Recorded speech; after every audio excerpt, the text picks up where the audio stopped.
The tar sands campaign damaged Alberta's global reputation and Canada's economy. What was the Allen Inquiry about?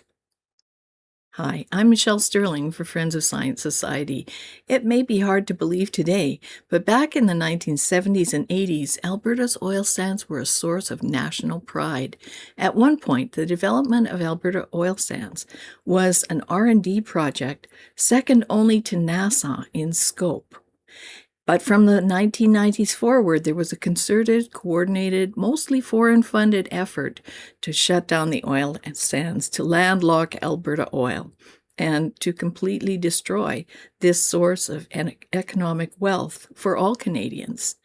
In 2019, the Alberta government launched the Allen Inquiry to follow the money and find out more about who was behind it. I asked Dr. Tammy Nemeth to explain what the Allen Inquiry was all about.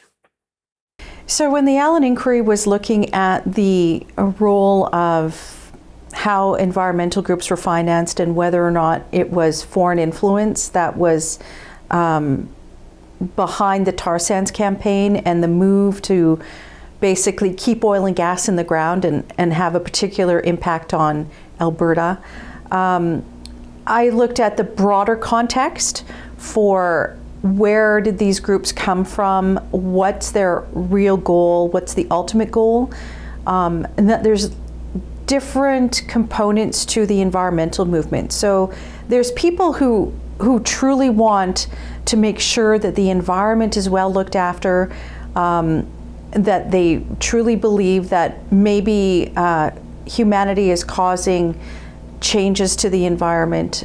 But then there's other people in the movement who have ulterior motives or different motives.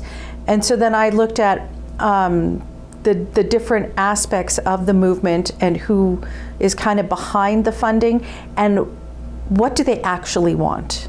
And so that was a really interesting process to be involved in and to provide Mr. Allen with that background information to better contextualize the kind of things that he was investigating. I'll have more interview clips with Dr. Tammy Nemeth on topics of interest. Her knowledge and insights are especially important as global energy markets face ongoing shocks. Watch or listen to her podcasts and read her Substack, The Nemeth Report. For Friends of Science Society, I'm Michelle Sterling.